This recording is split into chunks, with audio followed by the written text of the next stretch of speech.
안녕할까요? 잘 오셨습니다. 잘 오셨습니다. 네, 여러분 정말로 잘 오셨습니다. 물컵이 2개나 있습니다.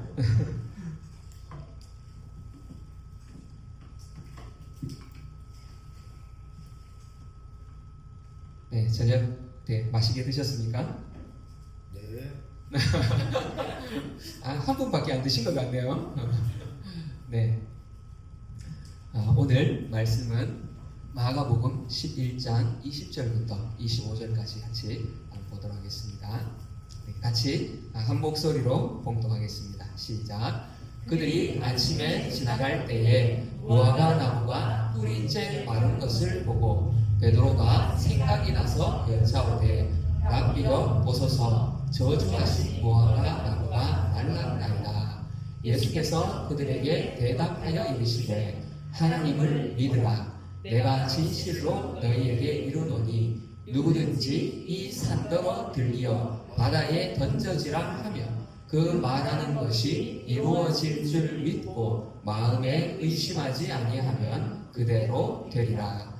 그러므로 내가 너희에게 말하노니 무엇이든지 기도하고 구하는 것은 받은 줄로 믿으라. 그리하면 너희에게 그대로 되리라. 서서 기도할 때에 아무에게나 혐의가 있거든 용서하라. 그리하여야 하늘에 계신 너희 아버지께서도 너희 허물을 사하여 주시리라 하시니라.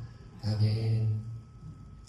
네, 우리 이 본문은 보통 이렇게 믿음에 관해서 또 기도에 관해서 이렇게 이제 많이 설교가 되어지는 본문이기도 한데 오늘은 용서하라는 제목으로 함께 말씀을 나누도록 하겠습니다. 자, 여러분, 우리 이제 어제에 이어서 오늘 화요일에 무슨 일이 있었는가 전체적으로 한번 말씀을 드릴게요. 어제 예수님께서 무화과 나무를 향해서 저주하셨잖아요. 그죠? 그런데 오늘 그 무화과 나무가 말라버려요. 그리고 이제 또 그 대제사장들과 또 바리새인들이 찾아와서 예수님에게 그 권위에 대해서 묻죠. 아니 당신은 도대체 무슨 권위로, 누가 준 권위로 병자도 고치고 기적을 막 일으키느냐 이렇게 막 물어요. 그죠? 네, 예수님이 더러 찾아온 사람들에게 더러 묻죠. 그러면 세례 요한은 어떤 권위로 이렇게 그런 세례를 베풀었느냐 다시 물어요. 이 제사장들하고 찾아온 바리새인들이 당황하면서, 그죠? 왜? 이 사람으로부터라 하기에는 사람들이 요한을 너무 존경하니까 사람들이 돌봐줄 것 같고 하늘로부터 왔다고 하자니 그럼 왜 요한을 그렇게 죽게 놔뒀냐 또 책망할 것 같고 우리도 모르겠습니다. 그러니까 예수님이 웃으면서 나도 내 권위 말 안 해주겠다. 그래서 왔는지 이런 이제 권위에 대한 논쟁이 또 있습니다. 그리고 또 포도원 농부의 비유를 통해서 그 주인이 이제 포도원 주인이 농부들에게 밭을 맡기고 그리고 이제 타국에 갔다가 세를 받으러 보내죠. 그런데 이 농부들이 어떻게 해요? 세 받으러 보낸 그 종들을 죽여요. 그래서 몇 번을 그 일을 반복하고 이제 주인이 내 아들은 이 사람들이 그래도 아들은 받아주겠지 했는데 그 아들도 죽이자. 이 예를 통해서 지금 메시아로 오신 하나님의 아들, 그 아들을 받아들이지 않는 그 세대를 또 말씀해 주시죠. 그리고 또 이제 납세의 문제도 나와요. 그죠? 이 세금을, 로마의 세금을 바치는 게 맞습니까? 안 맞습니까? 이 사람들은 항상 예수님을 어떻게 하면 공경에 빠뜨릴까? 이거예요. 세금을 바치라 하면 매국노라고, 지금 로마의 속국이네, 그죠? 바치라 하면 로마 편이라고 뭐라 하려고 하고, 바치지 말라고 하면은 또 로마인데 가서 막 이르려고, 그죠? 이 반역자라고 막 또 이르려고. 예수님이 진짜 피해갈 길이 없어요. 근데 그때 예수님이 정말 지혜롭게, 그죠? 데나리온 하나를 가져와라. 거기에 새겨진 게 누구의 얼굴이냐? 그 사람들이 보니까 가이사의 얼굴이 있습니다. 가이사의 글이 있습니다. 그 예수님 뭐라고 하시죠? 가이사의 것은 가이사에게, 하나님의 것은 하나님에게. 좀 어렵죠, 그죠? 이 말은 우리가 그 문화를 조금 이해를 해야 돼요. 성전에서 유대인들이 쓰는 동전은요, 무늬가 없는 금화, 무늬가 없는 동전을 써요. 가이사의 것은 가이사의 얼굴이 들어있잖아요. 그 당시에 그 로마의 황제는 신이야, 신. 그죠? 그래서 이 성전 안에 이 가이사의 형상이 있는 돈을 가지고 왔다는 것 자체가 이미 불법인 거예요. 그럴 수 없는 것. 이 문화의 유대인들에게서는. 그러니까 예수님이 가이사의 것은 가이사에게 바쳐라, 이 말은 낼 세금은 내라는 거예요. 그렇지만 너희가 지금 여기서 그거를 들고 있는 그 자체가 이미 너희는 잘못된 거 아니냐, 그 잘못까지 함께 지적을 하시는 거예요. 양쪽 다를 지적하시면서 하나님께 드릴 것은 온전하게 하나님께 드려라. 그러나 또 로마에 바칠 것은 바쳐라, 이 말이죠. 정말 예수님이 지혜롭게 이렇게 넘어가세요. 이 자세한 내용들은 다음에 또 설교할 기회가 있으면 하도록 하겠습니다. 그리고 또 부활에 대한 논쟁도 있어요. 화요일에 참 많은 일들이 있습니다. 사두개인들은 유대인이지만 하나님을 믿지만 부활을 믿지 않았어요. 내세를 믿지 않아요. 그러니까 현생이 중요한 사람들이었어요. 그래서 이제 계대 결혼, 그죠? 그 유대 문화에 그런 게 있거든요. 형이 죽으면 동생이 그 형의 아내를 이제 아내로 취해서 형이 이제 후사도 없이 죽었을 때 그 이제 자녀를 이어서 대를 이어가도록 해야 되거든요. 그 사두개인들이 아니 부활이 있다면 첫째 7 형제가 있는데 첫째가 죽어서 부인이 둘째인데 갔어. 둘째가 죽었어. 셋째인데 부인이 갔어. 이렇게 쭉쭉쭉 내려가면은 나중에 진짜 부활이 있으면 이들이 다 부활했을 때 이 부인은 도대체 누구 부인이냐? 그거 봐라, 부활이 없지 않냐? 이렇게 하면 이제 예수님을 공격하거든요. 근데 예수님이 그러시죠. 야, 너희들이 부활에 대해서 정말 모르는구나. 오히려 이 사두개인들의 무지에 대해서 지적을 해줘요. 그죠? 부활은 있습니다. 그래서 예수님께서 친히 그것을 또 몸으로 증명해 주셨어요. 그죠? 그리고 또 한 서기관이 와서 묻죠. 도대체 이 많은 계명들 중에 제일 첫째 되는 계명이 뭡니까? 우리는 십계명만 알고 있지만 유대인들은 그 십계명을 세분화해가지고 613개의 계명들을 가지고 있었대요. 그걸 다 지키려니까 얼마나 힘들겠어, 그죠? 그런데 예수님이 딱 요약을 해주시는 거예요. 첫째는 하나님을 사랑하는 거다. 마음과 뜻과 정성을 위해서 하나님을 사랑해라. 그리고 둘째는 내 이웃을 내 몸같이 사랑해라. 모든 계명이 이 안에 다 들어가 있다. 듣고 있던 서기관이 깜짝 놀라가지고, 그죠? 주변에 듣고 있던 사람들도, 이야, 정말 이분이 지혜가 대단하구나. 그리고 이제 또 가난한 과부의 이제 그 작은 헌금을 보시면서 하나님이 또 헌금에 대해서도 말씀해 주시고, 예수님이 또 말씀해 주시고, 또 예루살렘의 멸망과 또 종말에 대해서, 궁극적으로 오는 종말에 대해서 예언을 또 하십니다. 그리고 마지막 가룟 유다가 배신하는 내용까지, 이 모든 일들이 화요일에 일어나요. 이걸 다는 못하고 오늘은 어제에 이어서 이 무화과 나무의 그 말라버린 사건을 조금 더 보도록 하겠습니다. 어제 이렇게 14절에 예수께서 나무에게 말씀하여 이르시되 이제부터 영원토록 사람이 네게서 열매를 따먹지 못하리라 하시니 제자들이 이를 듣더라. 예수님은 열매를 따먹지 못할 거라고 했어요. 그죠? 그런데 다음 날 지나가다가 보니까 어떻게 됐죠? 이 무화과 나무가 하루 사이에 뿌리부터 위에 잎사귀까지 다 말라서 죽어버린 거예요. 그 베드로가 지나가다가 무화과 나무를 딱 보고 어제 말씀이 생각난 거죠. 예수님이 어제 열매를 먹지 못할 거라고 했는데 진짜로 아예 그냥 싹 말라 죽어버렸네. 여러분, 밤새 벌레가 먹어서 이렇게 말라 죽은 게 아니에요. 그죠? 예수님께서 이제 이 모습을 보여주신 것은 이것처럼, 이 말라버린 무화과처럼 어제 너희들 봤지? 성전 안에서 정말 그렇게 그 종교 지도자들 또 백성들 타락한 그 모습들 봤지? 하나님이 이렇게 심판하실 거다. 그 심판을 이제 보여주시는 거예요. 그리고 바로 다음 날 이렇게 무화과 나무가 말라버렸다는 것은 그만큼 이제 심판이 임박해 있다는 것을 보여주시는 거죠. 그러면서 예수님이 또 이제 이 말라버린 나무를 보면서 한 가지 교훈을 주시는데 뭐라고 하죠? 이 말씀을 이제 무화과를 보여주시면서 예수께서 그들에게 대답하여 이르시되 하나님을 믿으라. 이 말라버린 무화과를 통해서 예수님이 말씀하시고 이 무화과가 말라버렸어. 이 모습을 통해서 믿음을 가르쳐 주시는 거예요. 이 말씀은 하나님을 믿으라. 이 말씀은 뭔가 하면 이 무화과가 말라버린 그 원인, 그 근원이 어디에 있는가 하면 바로 하나님께 있다는 말이에요. 예수님이 야 같이 내가 어제 말하니까 딱 말랐잖아. 내 말의 권위를 너희들 좀 알겠어? 이렇게 자기를 드러내지 않으셨어요. 하나님을 믿으라. 이 말은 예수님은 이 일조차도 이러한 기적조차도 하나님으로부터 왔다는 것을 말씀해줘요. 우리가 때로는 이제 기도 열심히 막 기도하고 기도 응답되는 일들을 경험하잖아요, 그죠?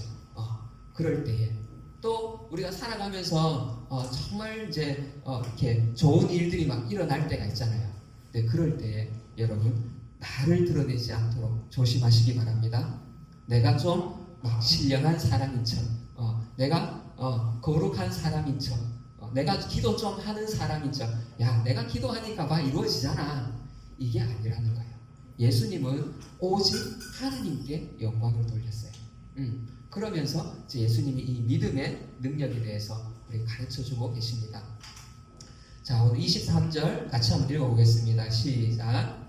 내가 지시는 것을 열리게 누구든지 이 산더러 들려 바다에 던져질지라 그 말하는 것이 이루어질 줄 믿고 마음에 의심하지 않으면 그대로 되리라. 아멘. 야 여러분 요 구절만 보면 와 정말 놀라운 소식 아니에요? 내가 마음에 믿고 의심하지 않으면 그대로 된대요. 야 산이 들려가지고 바다에 던져지는 일도 그대로 된다는 거예요. 놀랍죠. 그런데 이런 일들이 예수님 안에서 정말 이 무화과 나무가 마른 것은 아무것도 아니라는 거죠. 너희들 안에 믿음이 있으면 이 산이 들려서 바다에 던져지라 해도 될 거다. 그런 일들이 일어날 거다. 그런데 여러분 우리가 이렇게 살아가면서 많은 산들을 사실 만나요, 그죠? 그래, 우리 요 그림 보면 혹시 생각나는 속담 있습니까? 맞추시는 이거 상을 말하기 전에 맞추셨네. 산 넘어 산. 우리가 어떤 큰 문제를 만났을 때 산에 많이 비유를 해요, 그죠? 살아가면서 우리가 이런 큰 산들을 만날 때가 있다는 거예요. 가장 기본적으로 우리가 먹고 사는 문제들, 정말 이것이 산처럼 느껴지고 다가올 때가 있어요, 그죠? 내일 막 출근하기 싫어도 먹고 살아야 돼, 당장에. 또 출근해야 돼, 그죠? 우리 천온 땡씨 아침마다 학교 가기 싫어 막 이러는데 누군지 제가 밝히지 않겠습니다. 네, 이렇게 우리가 먹고 사는 문제들, 무엇을 먹을까, 무엇을 입을까. 예수님은 우리 보고 무엇을 먹을까, 무엇을 입을까 염려하지 말라고 했는데 우리는 늘 또 염려하면서 살아요, 그죠? 아까 우리 혜수리도 또 제가 그런 얘기를 하긴 했습니다만 이런 이제 염려들이 우리 안에 있다는 거예요. 그런데 우리가 얼마나 염려가 많은가 하면요, 여러분 자신의 모습을 한번 잘 생각해 보세요. 뭘 먹을까 염려를 했는데 오늘 먹을 게 생겼어. 그럼 우리 안에 어떤 생각이 들어요? 야, 먹을 게 생겼네, 감사하다 이거보다가 야, 내일은 뭐 먹지? 이 걱정이 또 찾아와요. 여러분 안 그러신 것 같네. 저는 그렇더라고요. 이스라엘 백성들이 이제 이 애굽에서 이제 나왔어요, 그죠? 광야를 갈 때에 우리 여기 광야에서 도대체 뭐 먹고 사냐? 하나님이 매일매일 만나를 주셨어요, 그죠? 그런데 그 가운데는 이 걱정이 있었던 거예요, 사람들이. 그래서 하나님이 그날 먹을 것만 이제 모아라 하죠. 그날 먹을 것만 가지고 와서 먹어라. 내일은 또 줄게. 근데 그 사람들이 나가서 어떻게 해요? 혹시나 내일 이 만나를 안 주실까봐 내일 먹을 것까지 다 끌어모아서 가지고 와요. 다음날 일어나 보니까 어떻게 되죠? 다 썩어버렸어요. 하나님은 분명히 주신다고 했는데 우리가 이런 존재라는 거예요. 그런데 주말에는 어떻게 해요? 금요일이 되면은 안식일에 먹을 것까지 이틀치를 하나님이 주시겠다고 말씀을 해요. 그래 이제 이틀치가 주어졌는데도 다음 날 또 가죠. 가서 또 혹시나 없나 봤는데 있어요, 없어요? 없어. 우리가 이런 존재라는 거예요. 내일 거도 염려하지 마라. 그런데 하나님이 오늘 거 주시면 내일 거를 염려하고, 내일 거를 주시면 5년 후, 10년 후 무엇을 먹을까, 무엇을 입을까, 더 나아가서 우리가 막 100년 후의 일까지 걱정하면서 이 염려 속에서 우리가 살아가는 거예요. 그죠? 이런 걱정 인형처럼 이렇게 살아갑니다. 예수님은 야, 내일 일은 내일이 염려하게 그냥 놔둬라. 그럼에도 불구하고 우리는 내일 일을 염려하고, 그럼 내일 것도 채워졌어. 노후 자금이 없는데 어떡하지? 또 걱정이에요.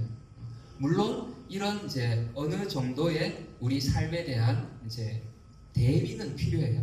그죠? 근데 그 대비를 넘어서서 걱정하기 시작하면 문제가 뭔가 하면 우리 안에 감사가 사라져. 그럼 어떻게 돼요? 정말 감사가 사라지는 삶은요, 지옥과 같아요. 그래서 우리 안에 이 감사가 정말 회복되면 좋겠습니다. 그런데 이렇게 이 먹고 사는 문제가 해결되어지면은 또 이제 좀 괜찮을까 싶은데, 해결이 되면 그 다음에 또 살이 찾아오는 거죠. 건강의 문제다. 그래서 큰 병원에 가보십시오. 큰일 났네, 어떡하지? 큰 병원에 갔는데 다행히 촉입니다. 약물로 치료할 수 있습니다. 그래 이제 안도의 한숨을 내쉬고 집에를 딱 왔는데, 집에 왔더니 우리 애가 어디 또 도망가고 없어. 자녀의 문제가 생기죠. 부부 사이의 문제가 생기죠. 진짜 우리 인생은요, 이렇게 산 넘어 산이라는 말처럼 날마다 문제들이 찾아오고 태산 같은 문제들이 우리를 가로막아요. 이 삶을 우리가 지금 살아가고 있는데, 너무 감사하게 오늘 주님께서 이러한 산들이 들려서 바다에 던져지라 하면 던져진대요. 여러분 믿으십니까? 아멘. 오늘 정말 여러분 안에 이 산과 같은 문제들, 내가 정말 무겁게 지고 살아가던 이 산더미들을 바다에, 은혜의 바다에 다 던져버리시기 바랍니다. 아멘. 자, 히브리서 기자는 이 믿음, 산을 던져버리는 이 믿음을 이렇게 말합니다. 믿음은 바라는 것들의 실상이요, 보지 못하는 것들의 증거니. 여러분, 여기 이 실상이라는 단어는요, 객관적인 실체를 말해요. 그 헬라어를 보면 객관적인 실체. 그냥 내 마음에 그래 뭐 그렇게 이렇게 됐으니까 뭐 내가 괜찮으면 됐지 뭐, 이런 실상이 아니라, 나만 인정하는 게 아니라 누구나 객관적으로 보고 인정할 수 있는 그런 실상으로 드러난다는 거예요. 그리고 보지 못하는 것들에, 지금은 보이지 않지만 우리가 믿음으로 하나님께 구할 때 그것이 증거로 나타난다는 거예요. 여기 증거라는 말은요, 법정에서 쓰는 단어예요. 객관적인 증명되어지는 그 증거. 그죠? 이렇게 히브리서 기자는 믿음이라는 것이 눈에 보이지 않지만 그 믿음으로 우리가 구할 때에 그 믿음으로 구한 그 내용들은 객관적인 실체로 우리 가운데 나타난다는 거죠. 그 증거로 그 예로서 이제 쭉 믿음의 선배들의 이야기를 쫙 해요. 그죠? 그 가운데 우리 몇 명만 소개해 볼게요. 믿음으로 노아는 아직 보이지 않는 일에 경고하심을 받아 경외함으로 방주를 준비하여 의의 상속자가 되었느니라. 믿음으로 아브라함은 부르심을 받았을 때에 순종하여 장래의 유업으로 받을 땅에 나아갈새 갈 바를 알지 못하고 나아갔으며, 믿음으로 사라는 자신도 나이가 많아 단산하였으나 잉태할 수 있는 힘을 얻었으니 이는 약속하신 이를 믿으신 줄 알았습니다. 이렇게 노아, 아브라함, 사라, 에노, 막 믿음의 선배들의 예를 쭉 들면서 얘기를 하죠. 그죠? 여러분, 노아는요, 우리 진우 형 이제 그 영화 좋아한다고 하는데 혹시 노아 봤어요? 아니요. 저도 그거 보지는 못했는데 본 사람들은 그러더라고요. 이게 성경적인 내용은 아니다. 제목만 노아다.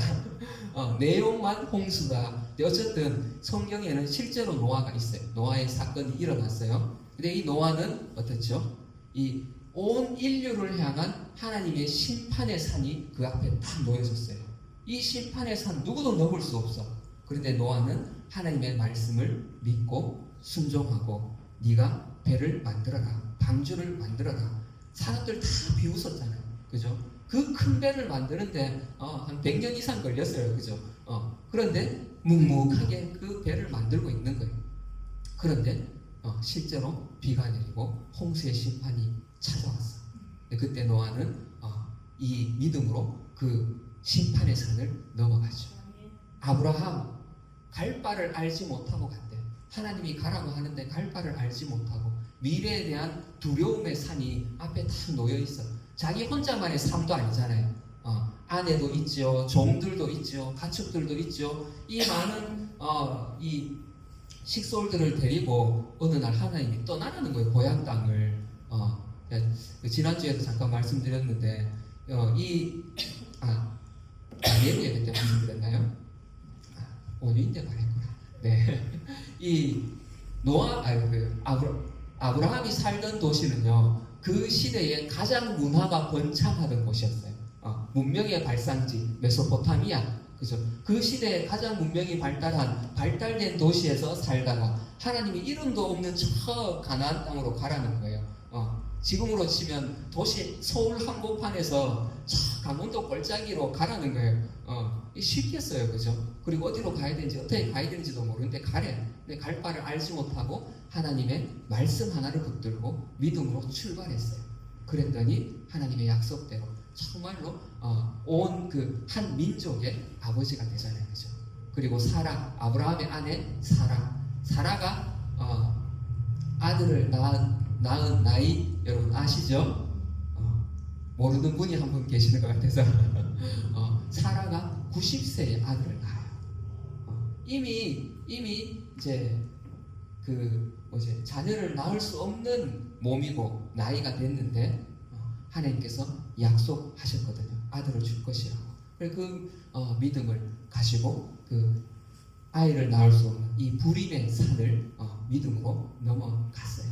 이렇게 히브리서 기자는 믿음의 사람들을 제 예로 들면서 믿으면 이 산이 옮겨져서 바다에 던져진다는 것이 그냥 시적인 표현이 아니라 보이는 증거론인데 나타난다는 거예요.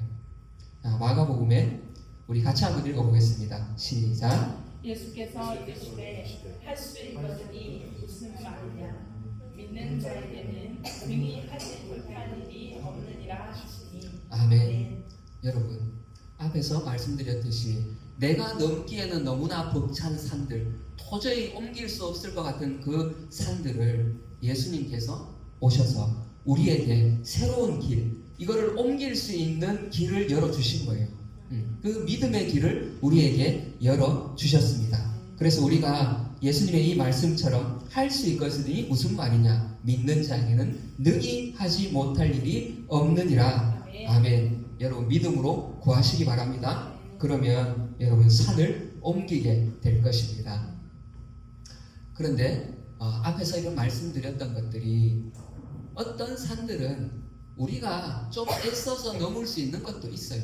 그죠? 우리 사라의 얘기를 했는데 그때는 불가능이었지만 요즘은 의술이 너무 발달해서 그죠? 시험관 시술도 하고 이렇게 해서 어느 정도 인간의 노력으로도 좀 넘을 수 있는 것들도 있긴 있어요.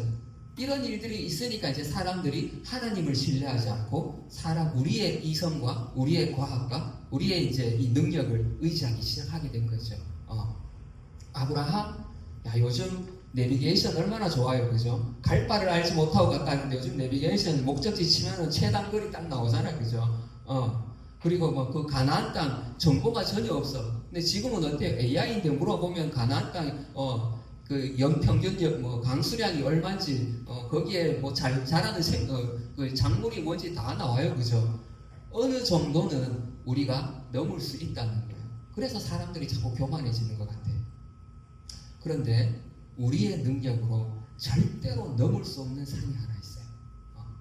어느 정도 우리가 과학이 발전하면 해결이 되겠지, 의학이 발달하면 해결이 되겠지 하지만 우리 인간이 절대로 넘을 수 없는 산, 바로 죄의 산이 우리 앞에 놓여져 있습니다.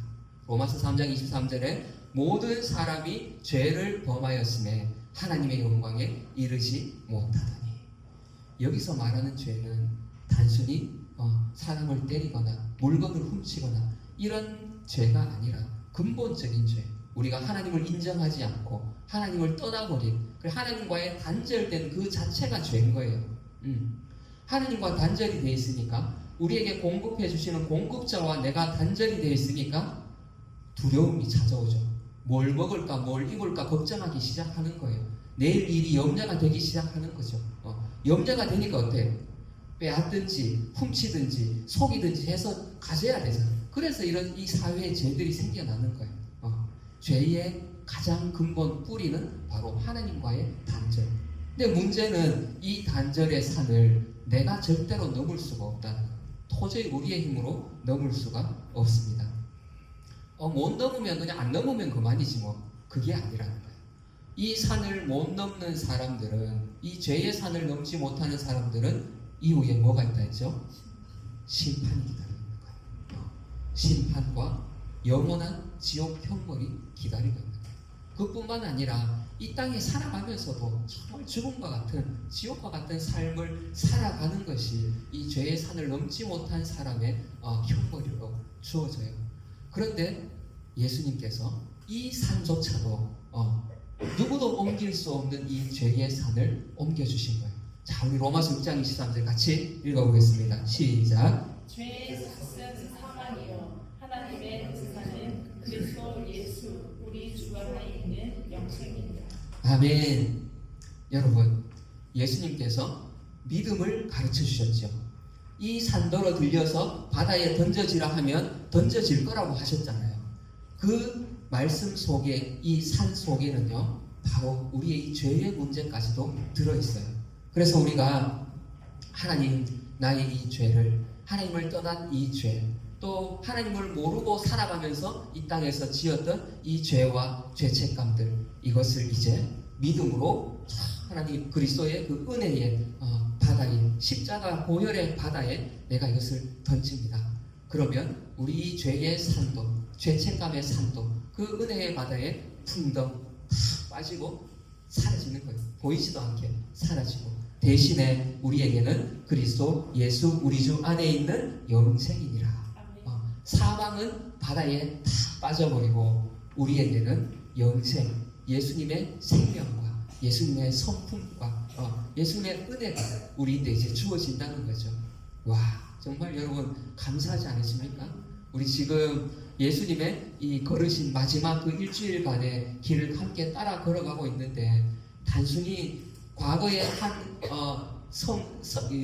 성인의 어떤 그 흔적을 찾아가는 그런 정도가 아니라는 거예요. 이 길을 따라갈 때에 내 앞에 나를 가로막고 있던 이 무거운 죄의 짐, 죄의 산들이 다 사라지는 거죠. 이 축복이 정말 오늘 여러분에게 또 이 한 주간 이 길을 따라가는 과정 가운데에 이 모든 산들이 바다에 다 던져지시기를 축복합니다. 미가서 7장 19절에도 다시 우리를 불쌍히 여기셔서 우리의 죄악을 발로 밟으시고 우리의 모든 죄를 깊은 바다에 던지시리이다. 아멘. 미가는 예수님 오시기 700년 전 사람이거든요. 그런데 이 미가의 예언대로 예수님께서 오셔서 이 산더러 들려서 바다에 던져져라 하면 던져질 거라고, 그 믿음의 길을, 그 생명의 길을 우리에게 열어주셨습니다. 아멘.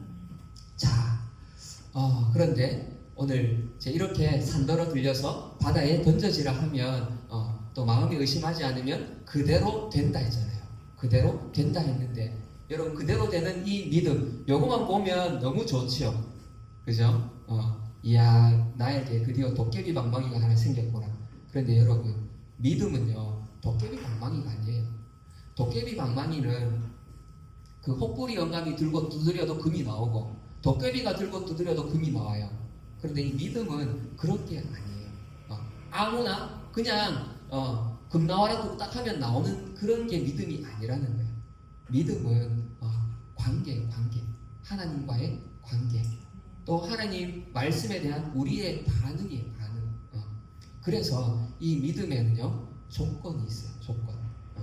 하나님께 올바로 반응해야 되고, 올바로 하나님과의 관계가 세워져야 이런 일들이 일어날 수 있다는 거죠.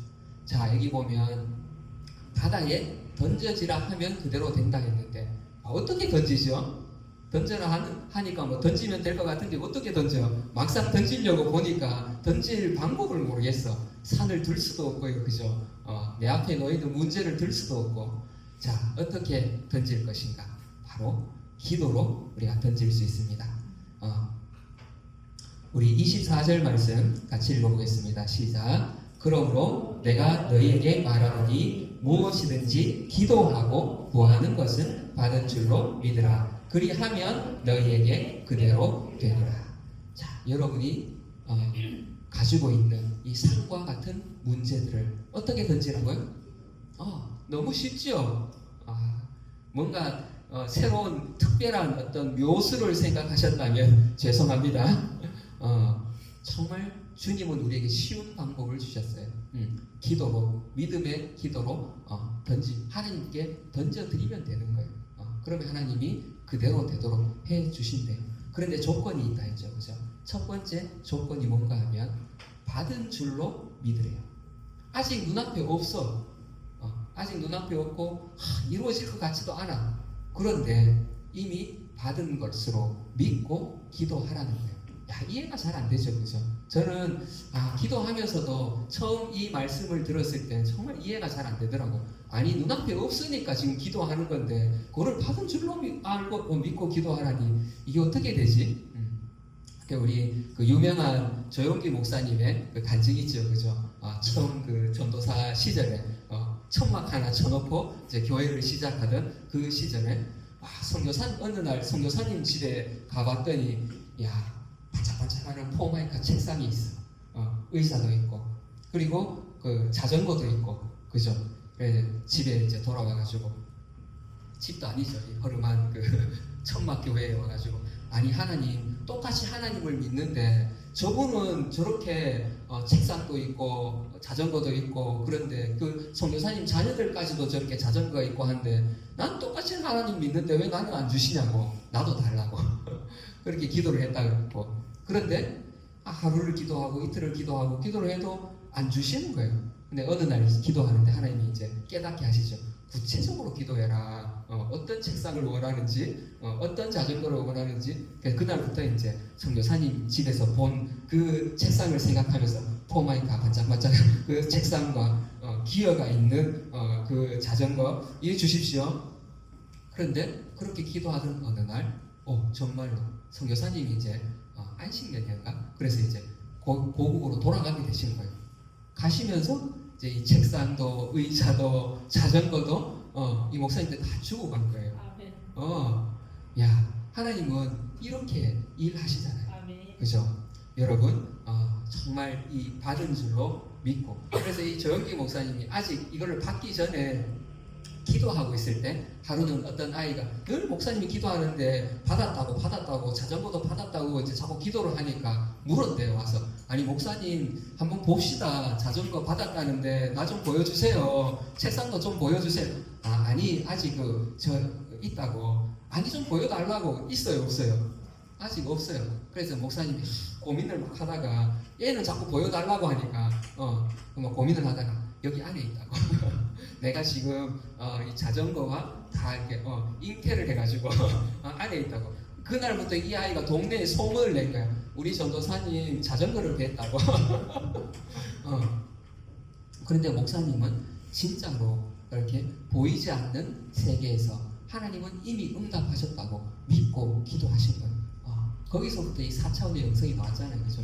여러분, 오늘부터 받은 줄로 믿으시고 기도하시기 바랍니다. 내 앞에 이 태산 같은 문제들, 먹고 사는 문제뿐만 아니라 해결되지 않는 이 무거운 돌덩이들을 하나님, 오늘 내가 이 돌덩이들을 주님의 은혜의 바다에 던집니다. 주님, 이미 해결된 줄 믿습니다. 여러분, 선포하시면서 기도하시기 바랍니다. 아멘. 그런데 또 하나 주님이 우리에게 말씀하시는 조건이 있어요. 하나님과의 바른 관계가 되어야, 이것이 믿음이라고 했잖아요. 믿음으로 기도해야 되는데 이것이 믿음인데, 그럼 이것이 바르게 되기 위해서 어떤 조건이 있는가? 오늘 25절 말씀을 같이 읽어보겠습니다. 시작. 서서 기도할 때에 아무에게나 혐의가 있거든 용서하라. 그리하여야 하늘에 계신 너희 아버지께서도 너희 허물을 사하여 주시리라 하시니라. 아멘. 여러분, 지금까지 용서하라는 말 많이 들어봤죠, 그죠? 교회를 다니면서도 그렇고 믿지 않는 사람들조차도 야, 그래, 술 한잔 하고 그냥 잊어버려, 이런 말 우리가 많이 들어보잖아요. 그런데 이 용서는요, 선택의 조건이 아니에요. 선택에 할 수 있는 그런 게 아니에요. 기도 응답의 필수 조건이라는 거예요. 하나님과의 바른 관계가 세워지고, 정말 이 산을 던져서 바다에 던지려면, 산을 들어서 바다에 던지려면 이 용서가 필수 조건이라는 거예요. 그리하여야만 하늘에 계신 너희 아버지께서도 너희의 허물을 사해 주실 거다. 허물뿐만 아니라 우리의 믿음의 기도가 응답받기 위해서는 바로 이 용서가 우리에게 필요하다는 거죠. 여러분, 미움과 원망들, 또 복수심, 야 두고 봐, 지금은 내가 이렇게 당하고 있지만 너 두고 봐, 이러한 우리 마음속에 감정들 있잖아요, 그죠? 이거는 마치 정말 이 관을 막고 있는 찌꺼기 같아요. 이 하수구에 막 더러운 머리카락 찌꺼기 막혀 있으면 어때? 물이 안 내려가, 그죠? 하나님이 우리인데 이 은혜의 관을 탁 연결해 놓으셨는데 이 미움과 원망과 이 찌꺼기들이 가운데 탁 막고 있으면 하나님으로부터 오는 이 생수가 우리인데 올 수가 없는 거죠. 그래서 우리가 용서할 때 이 막힌 관이 뻥 뚫어질 줄 믿습니다. 그래서 여러분, 정말 쉽진 않지만, 이것이 바로바로 되어지진 않지만, 그러나 주님께 이 산도 주님께 맡겨드리면서, 하나님, 내가 정말 용서할 수 없는 한 사람이 있는데 주님, 이 산도 주님께 맡깁니다. 오늘 이 산이 던져지게 하여 주시옵소서. 왜? 어떻게 용서할 수 있는가? 여러분, 그 하수구에, 화장실에 하수구에 한 번씩, 저희는 이 자매님들이 많잖아요, 집에. 그래서 머리카락이 너무 많아. 한 명씩 씻고 나오면은 그거 막, 예, 그죠? 그것도 막 이 때들 하고, 그게 막히면 어떻게 돼? 물이 안 내려가, 그죠? 그런데 여러분, 이렇게 내 인생의 죄가 하나님으로부터 오는 이 축복을 이 지저분한 머리카락처럼 꽉 막고 있는데 손대기도 싫어, 너무 더러워서. 근데 예수님께서 친히 오셔서 두 팔 걷어붙이시고 그 더러운 머리카락 찌꺼기 때 다 끄집어내서 뚫어주실 거예요. 우리를 용서해 주시고 하나님으로부터 오는 은혜가 흘러올 수 있도록, 그게 십자가예요, 십자가. 예수님께서 왜 십자가에 죽으셔야만 했는가?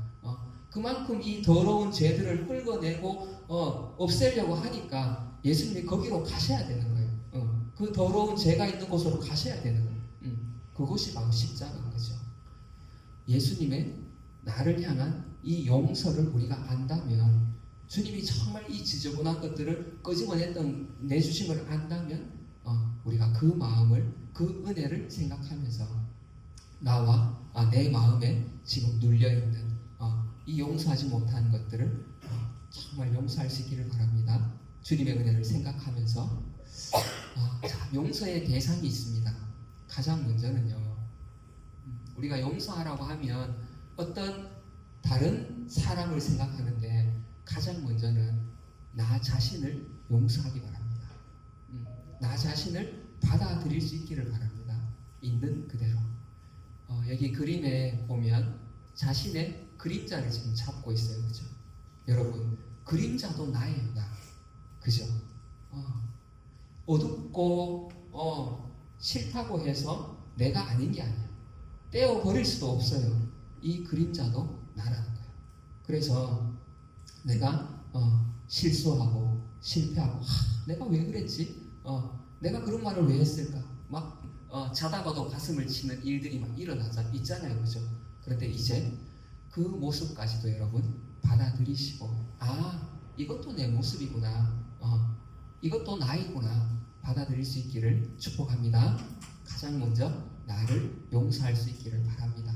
그리고 나서 그 다음 나에게 상처를 준 사람들, 말로 때로는 행동으로 그죠? 또 때로는 눈빛으로 나에게 상처를 준 사람들, 이 사람들을 우리가 주님의 그 십자가 은혜를 생각하면서 그래, 주님도 나를 위해서 죽으셨는데 이 더러운 나를 위해서도 죽으셨는데 그래, 내가 용서해 봐야지. 정말 이게 말처럼 쉽지 않아요, 그죠? 그렇지만 기도하면서 이 산을 주님께 맡겨드리면서 우리가 한 걸음 한 걸음 이렇게 주님께 나아가면 주님이 반드시 용서할 마음을 부어주시고 또 어느 날 정말 깃털처럼 가볍게 내 마음을 만들어 주실 줄 믿습니다. 아멘. 그 가운데 특별히 우리는 부모님에 대한 상처들이 참 많이 있어요, 그죠? 그 부모님을 향한 상처까지도 용서할 수 있기를 축복합니다. 때로는 부모님을 용서하지 못하는 것이요, 부모님의 잘못도 있지만 내가 나를 받아들이지 못하기 때문에 나의 모습을 받아들이지 못하기 때문에 그거를 부모님을 핑계 삼아서 부모님을 원망하고 미워하는 경우도 있어요.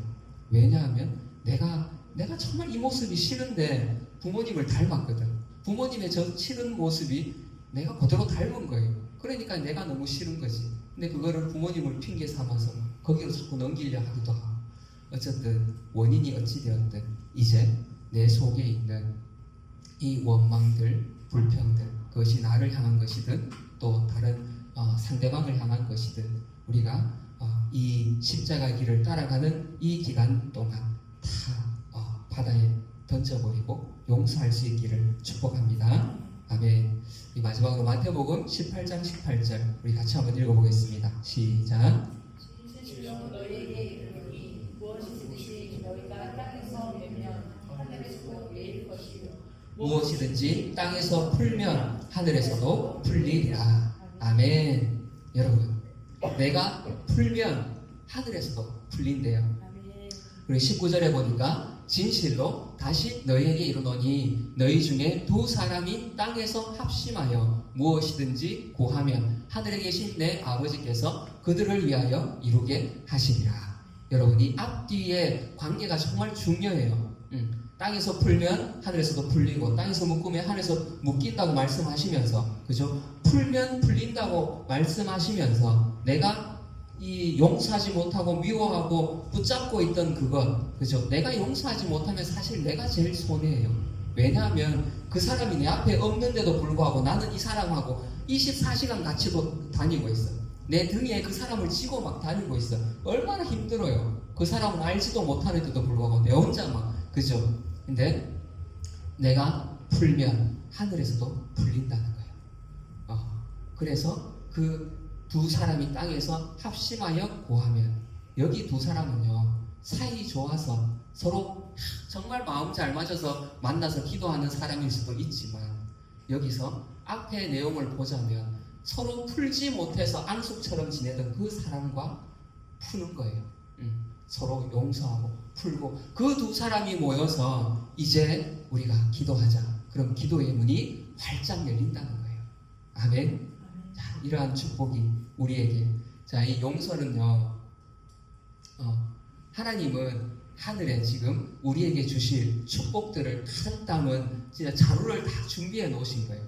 그런데 우리가 미워하고 또 원망하고 용서하지 못하는 것은 요 작은 요 끈다니 하나, 요 입구를 요게 딱 막고 있는, 별건 아닌 것 같은 요걸 딱 막고 있으니까 이 밑에 하나님이 예비해 놓으신 이 풍성한 은혜들, 산이 옮겨지는 복도 우리인데 다 예비해 놓으셨는데 요것 때문에 우리인데 안 내려오는 거예요.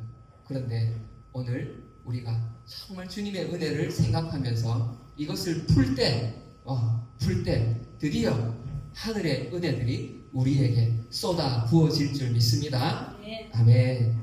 자, 우리 찬양 한 곡 하고 같이 오늘도 기도하겠습니다.